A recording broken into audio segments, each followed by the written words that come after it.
है everyone, welcome to Raj economics and commerce classes. मैं हूं नीरज कुमार और आज मैं आप लोगों के बीच आ गया हूं इंडियन इकोनॉमी का नेक्स्ट टॉपिक को लेकर के। आज के टॉपिक में हम लोग पढ़ने वाले हैं major indices of human development, जिसमें से पहला टॉपिक जो है ह्यूमन डेवलपमेंट इंडेक्स पढ़ेंगे, जिसे शॉर्ट में HDI बोलते हैं। ठीक है, देखिए सैटरडे संडे को जो सीरीज चल रहा है इंडियन इकोनॉमी का, उसको आप लोग देखना ना भूलें। डिस्क्रिप्शन में इसका प्लेलिस्ट दिया हुआ, जाइए उन वीडियोस को देखते रहिए कंटिन्यू। आप किसी भी कॉम्पिटिटिव एग्जाम का अगर तैयारी कर रहे हैं तो ये वीडियो आपके लिए काफ़ी यूजफुल होने वाला है। ठीक है, आप चाहे UPSC का प्रिपरेशन कर रहे हो या स्टेट PCS का कर रहे हो, UGC नेट का कर रहे हो या कोई भी कॉम्पिटिटिव एग्जाम का तैयारी कर रहे हैं, ठीक है, और सिलेबस में इंडियन इकोनॉमी है, तो ये प्लेलिस्ट आपके लिए बहुत ही यूजफुल है। आप लोग कंटिन्यू देखते रहिए। ठीक है, तो आज पिछले वीडियो में मैंने डिस्कस किया था इकोनॉमिक ग्रोथ और इकोनॉमिक डेवलपमेंट के बीच में क्या अंतर है, उन दोनों का मीनिंग क्या है। ठीक है, तो भाई किसी भी कंट्री में इकोनॉमिक डेवलपमेंट हो रहा है नहीं हो रहा है, इसके कुछ इंडिसेस हैं, है ना। उस इंडिसेस में एक one of the most important Indus आता है, आपका इंडेक्स है, क्या है वो? Human development index. क्लियर? इससे रिलेटेड अक्सर क्वेश्चंस आते रहते हैं। ठीक है, तो क्या है ह्यूमन डेवलपमेंट इंडेक्स? ये बेसिकली पब्लिश किया जाता है किसके द्वारा? Human development report office. किसका है ये?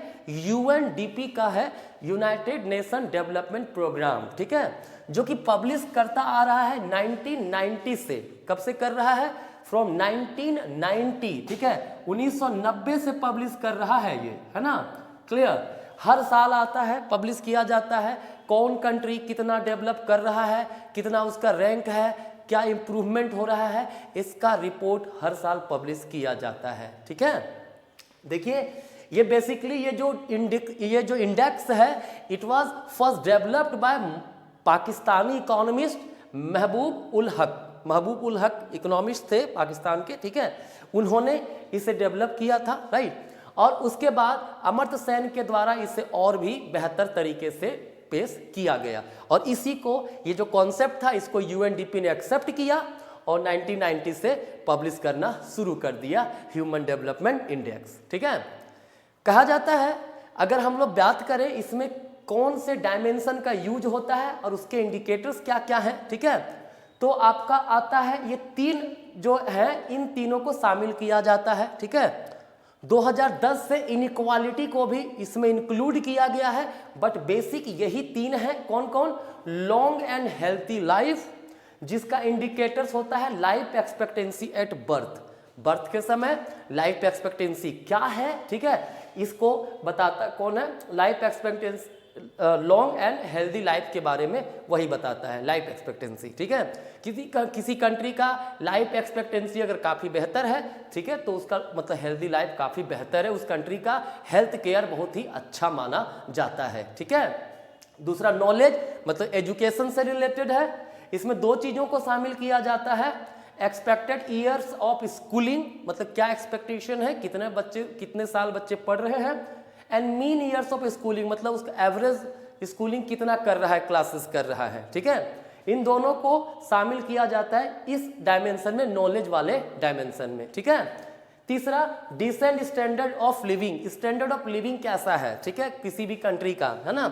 इसको मेजर किया जाता है अभी gross national income per capita, GNI के बेसिस पे। ठीक है, ध्यान रखिएगा, 2010 के पहले इसमें अलग कुछ इंडिकेटर जो थे वो अलग थे। ठीक है, जिसमें कुछ चेंजेस किया गया, खास करके नॉलेज वाला सेक्शन और ये डिसेंट स्टैंडर्ड ऑफ लिविंग वाला सेक्शन, इसको चेंज किया गया 2010 से। ठीक है, बट हमें प्रेजेंट का पढ़ना है, पास्ट का इसमें हिस्ट्री जानने की उतनी आवश्यकता नहीं है आपको। ठीक है, याद रखिएगा, इंडिकेटर्स जो है हमारे life expectancy, expected year of schooling, mean year of schooling और gross national income per capita, ये चीज़ों को शामिल किया जाता है और इनका ज्योमेट्रिक मीन निकाला जाता है। क्या निकाला जाता है? Geometric mean. पहले क्या होता था, मतलब सिंपली एवरेज निकालते थे before 2010, but after 2010 geometric mean निकाला जाने लगा इन तीनों का। ठीक है, और इन तीनों का ज्योमेट्रिक मीन निकाला जाता है जो वैल्यू लाई करता है 0 से 1 के बीच में। ठीक है, 0 से 1 के बीच में। अगर किसी कंट्री का HDI वैल्यू 0 के नजदीक है, मतलब बहुत ही वर्स्ट परफॉर्मेंस है उसका, बहुत ही घटिया परफॉर्म कर रहा है वो, ठीक है। और अगर 1 के नजदीक है तो बहुत ही बेहतरीन परफॉर्मेंस कर रहा है, ठीक है, मतलब काफी हाईली डेवलप है। अगर 1 के नजदीक उसका वैल्यू आ रहा है, और बहुत बहुत हाईली बैकवर्ड है अगर 0 के नजदीक वैल्यू आ रहा है तो, ठीक है। इंडिया का जो वैल्यू है वो मीडियम है, ठीक है, क्योंकि अगर 21-22 का जो रिपोर्ट है, जो 22 के लिए आया है ना, दिसंबर 21 में पब्लिश किया गया था रिपोर्ट, है ना, जिसमें 0.633 इसका वैल्यू आया है, जो कि मीडियम रेंज में लाई करता है, ठीक है। वो कैटेगरी यहाँ पे दिया हुआ है, देख सकते हैं आप। अगर किसी कंट्री का वैल्यू 0.8 और उससे ज़्यादा आवे तो वेरी हाई होता है। इसमें नॉर्वे, स्विट्जरलैंड, हांगकांग, ये सब कंट्रीज बेसिकली देखने को मिलते हैं, ठीक है। फिर 0.7 से 0.799 के बीच में अगर वैल्यू लाई कर रहा है तो हाई ह्यूमन डेवलपमेंट कहलाएगा। 0.550 से 0.699 के बीच में अगर है तो मीडियम में है ना। 0.550 से कम है तो लो ह्यूमन डेवलपमेंट कहलाएगा, ठीक है।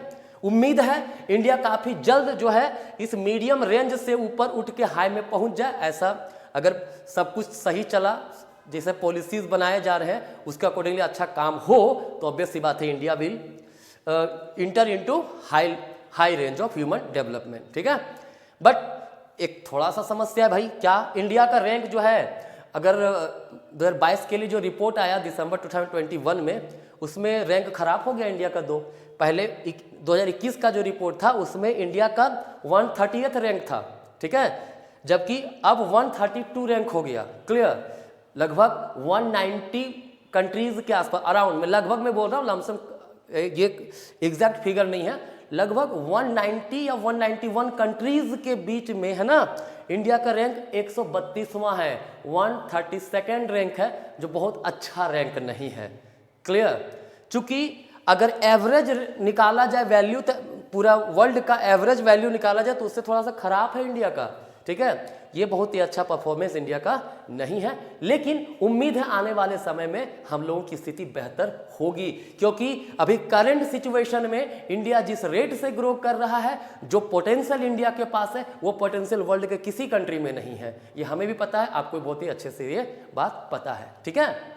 तो ये था बेसिक ह्यूमन डेवलपमेंट का मीनिंग, है ना। इसमें कौन से डायमेंशन और कौन से इंडिकेटर्स को शामिल किया जाता है वो था, वैल्यू कहाँ से कहाँ लाई करता है वो था, HDI का वैल्यू, उसके अकॉर्डिंगली कैटेगरीज था। क्लियर, अब आप लोग को ये भी पता होगा कि ह्यूमन डेवलपमेंट इंडेक्स जो है, इसके साथ ही साथ और भी कुछ इंडेक्सेस को है क्या किया जाता है, पब्लिश किया जाता है। तो देखते हैं हम लोग वो सारे इंडेक्स कौन कौन से हैं।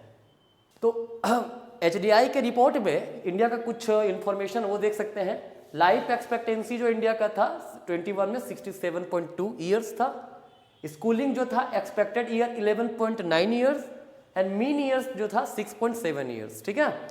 और GNI gross national income per capita जो है डॉलर कितना है, $6590 रहा है, ठीक है। ये तो बेसिक इंफॉर्मेशन था। ये डेटा जब आप करंट अफेयर पढ़ते हो, जिस समय एग्जाम दे रहे हो, तो उस समय का डेटा अकॉर्डिंगली गूगल में सर्च कर लिया कीजिए। मैं ये 2021 का जो इन्फॉर्मेशन था, रिपोर्ट जो आया था, उसके अकॉर्डिंगली मैं बता दिया ये इन्फॉर्मेशन, ठीक है। अब देखिए, मैंने कहा कि HDI में और भी बहुत सारे चीज़ों को शामिल, कुछ इंडेक्सेस को शामिल किया जाता है।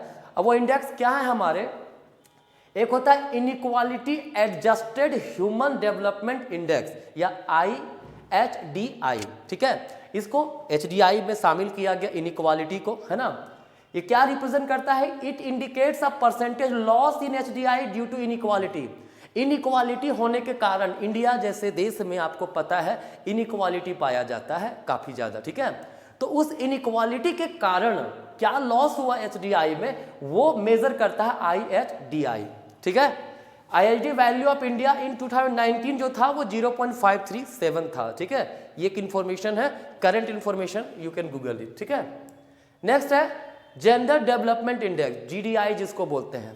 देखो GDI बेसिकली क्या है, it is a ratio of female HDI to male HDI, ठीक है। मतलब फीमेल मेल दोनों को सेपरेट करके उसका रेशियो निकाला जाता है। इंडिया का जो वैल्यू था 2020 में वो 0.82 था, ठीक है, क्योंकि फीमेल HDI 0.573 था 2020 में, और मेल HDI 0.699 था।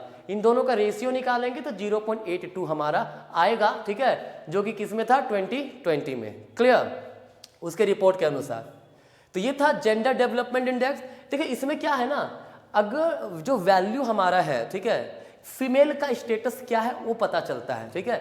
इंडिया में अब तो खैर बहुत हद तक सुधरा है, ठीक है, वरना पहले के ज़माने में अगर देखा जाए तो जो महिलाएं थी फीमेल, उनका डेवलपमेंट उस तरह से नहीं हो रहा था, उतना तेजी से नहीं हो रहा था जितने तेजी से मेल का डेवलपमेंट हो रहा था, ठीक है।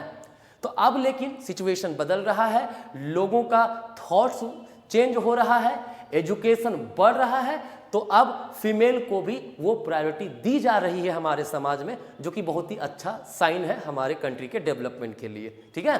तो देखिए नेक्स्ट है जेंडर इनइक्वालिटी इंडेक्स। तो इनइक्वालिटी इंडेक्स में ये GII कहलाता है। It presents a composite measures of gender inequality using, किसके थ्रू, रिप्रोडक्टिव हेल्थ कैसा है, एम्पावरमेंट किसका, महिलाओं का कितना है, तो लेबर मार्केट में पार्टिसिपेशन उनका कैसा है, ठीक है। इंडिया का रैंक 122 है ना, लेटेस्ट इंफॉर्मेशन के अकॉर्डिंगली 122 रैंक आता है। क्लियर, तो बेसिकली यही सब क्वेश्चन बेसिकली पूछता है। एक बार UPSC के एग्जाम में डायरेक्टली पूछा था, जो inequality adjusted human development index है वो क्या मेजर करता है, उसका ऑप्शन ही था it indicates a percentage loss in HDI due to inequality, ठीक है। तो ये था हमारा मेजर ह्यूमन मेजर इंडिसेस के अंतर्गत जो एक टॉपिक था ह्यूमन डेवलपमेंट इंडेक्स, उसके बारे में, ठीक है, और उससे रिलेटेड जो डिफरेंट इंडेक्सेस थे वो।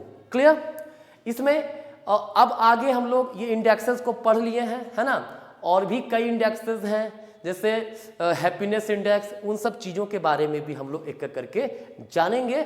बट आज का जो टॉपिक है इसमें इतना है ना। हाँ, एक और चीज़ है मल्टी डायमेंशनल पॉवर्टी इंडेक्स, ठीक है, चलिए वो भी हम लोग समझ लेते हैं। तो एक और इंडेक्स है जो क्या है, multi dimensional poverty index, short में MPI बोलते हैं, जो कि ह्यूमन डेवलपमेंट के साथ ही साथ इसे भी पब्लिश किया जाता है ना। क्या है, it captures the multiple deprivation that people in developing countries face in their health, education and standard of living. कहता है ना, ये बेसिकली क्या मेजर करता है पता है, कि जो डेवलपिंग कंट्री होते हैं वहाँ पे लोग बेसिकली अच्छे हेल्थ से वंचित रह जाते हैं, अच्छे एजुकेशन से वंचित रह जाते हैं, अच्छे स्टैंडर्ड ऑफ लिविंग से वंचित रह जाते हैं। उसी चीज़ को मेज़र करता है कि भाई कौन सा कंट्री में कितने लोग हैं, कितने प्रतिशत जो व्यक्ति हैं या पॉपुलेशन है ना, जो कि ये सब बेसिक चीज़ों से वंचित रह जाते हैं, बेसिक इंफ्रास्ट्रक्चर जो रिक्वायरमेंट्स होता है उससे वंचित रह जाते हैं, ठीक है। कहता है अकॉर्डिंग टू 2019 इंडिया में 381 मिलियन से भी ज़्यादा लोग ऐसे हैं जो कि मल्टी डायमेंशनल पॉवर्टी से सफ़र कर रहे हैं, ठीक है। ये एक अच्छा रिपोर्ट नहीं है इंडिया के लिए। क्लियर, लेकिन कहते हैं ना we live in a developing country, है ना, इंडिया डेवलपिंग कंट्री है, ठीक है। सिचुएशन सुधर रहा है, ऐसा नहीं है कि जो सिचुएशन पहले था वही सिचुएशन अभी है, ठीक है। तो आने वाला समय में इंडिया का रैंक जरूर बेहतर हो जाएगा, लेकिन अभी एक इशू तो है, एक चैलेंज तो है कि इतने बड़े पॉपुलेशन, इतना लार्ज नंबर जो लोग सफ़र कर रहे हैं मल्टी डायमेंशनल पॉवर्टी से, उसे वहाँ से निकाला कैसे जाए, ठीक है। तो ये सारे इंडेक्सेस थे जो HDI के बारे में बता दिया। HDI कौन कौन से, उसके अंतर्गत और भी कौन कौन से इंडेक्सेस आते हैं, ठीक है, उन सब के बारे में मैंने आप लोगों को बतला दिया, ठीक है। अब आज का वीडियो यहीं तक, नेक्स्ट आएंगे और डिफरेंट इंडेक्सेस को लेकर के, तो कृपया करके बने रहिए, है ना। और याद रखिए जो भी वीडियो मैं बना रहा हूँ, मैंने आप लोगों से वादा किया है अभी तुरंत नहीं बट कुछ समय के बाद मैं जो भी वीडियोस बना रहा हूँ सब इंडियन इकोनॉमी के हर एक टॉपिक का PDF नोट्स मैं फ्री में आपको दे दूंगा अपने टेलीग्राम चैनल पे। तो जाके पहले आप उसे ज्वाइन कर लीजिए, ताकि जैसे ही मेरा प्रिपेयर्ड हो जाए सारा नोट्स मैं सेंड करना शुरू कर दूंगा 1 by 1, लेकिन पहले ज्वाइन दी चैनल, ठीक है। तो मिलते हैं नेक्स्ट क्लास में, आज के लिए यहीं तक, धन्यवाद।